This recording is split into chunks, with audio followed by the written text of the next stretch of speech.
My name is Kevin Davis. I was born in Phoenix, Arizona. When I was 5, I would go to church and learn a song called Jesus Loves the Little Children. The song talked about how Jesus loved all kids of all races. Then I would go into a mall and see a separate water fountain for blacks only. I was pretty confused. When I was 6, I was sent away to live with my grandparents in a small farming community in Nebraska. There were no minorities there.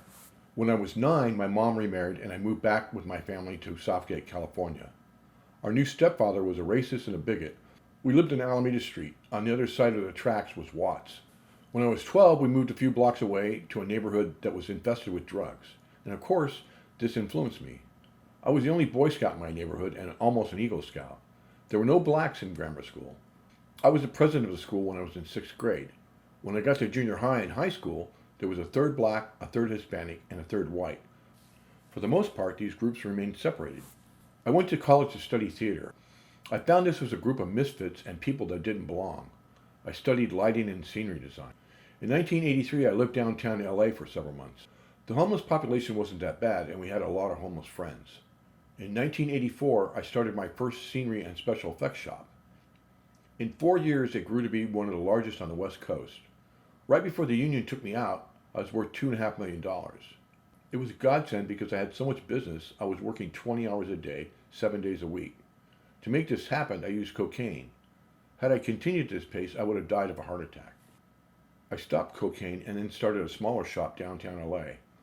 One of my clients was working for the Super Bowl in Pasadena, and the NFL said we had to have a minority crew to be able to work on the job. I then put together a group of homeless workers and trained them. Most of these were black. To this day, this was the best crew I ever had. There were homeless people living behind my shop that would guard my shop at night. For a brief period of my career, I was the only white person that was working for BET, Black Entertainment Television. I was an art director and donated my time for such causes as Coalition for Free Africa, produced by Dick Griffey. In 1992, after the Rodney King riots, there was a movement to come up with an idea how to rebuild LA. My friend John Marshall and a few other black leaders came up with an idea to build a film school near USC for minorities. This became such a great idea that Vice President Gore was going to take a bus tour through South LA with John as well as a few prominent black figures. And then Maxine Waters claimed it was her idea. She parked a lady answering a phone in an office. The White House, seeing this as a turmoil, abandoned the idea and gave the money to the Missouri flood victims. In 1996, the director of the CIA came to a high school in LA for a town meeting. At that meeting, Michael Rupert, an ex-LAPD narcotics officer, confronted Don Juche and told him that he had seen the CIA's involvement in drug dealing in South LA. They were bringing crack cocaine into South LA and selling it at dirt cheap prices. Gary Webb picked up on this story and wrote about it in the Mercury News. Then Maxine Waters took her story to Congress. For Gary's involvement, he was whacked in the late 2004.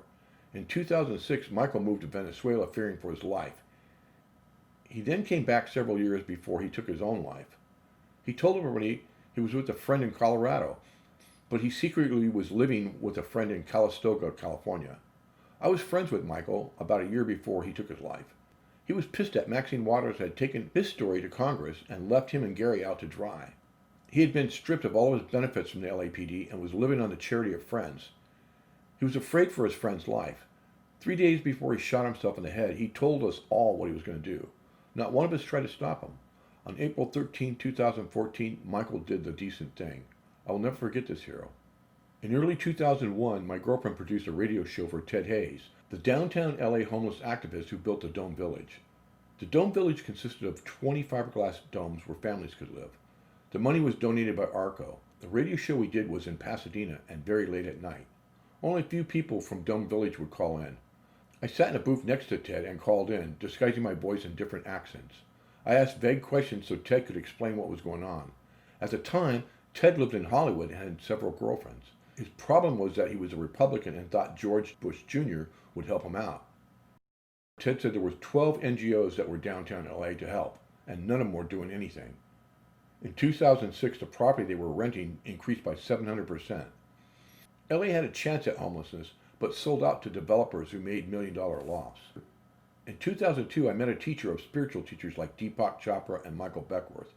Her name was Pamelia Evans. She used the term divine nomad to describe the homeless, and it stuck. In 2009, I went to the Amazon to help restore and save lives. I cleaned a major stream in the city of Pucallpa, Peru, and pulled out over 3,700 bags of trash. I fed nearly 1,200 kids and took about 100 to hospitals.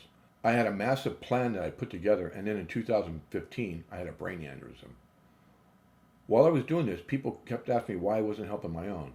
When I first started going there, the homeless wasn't that big of an issue. Now it is.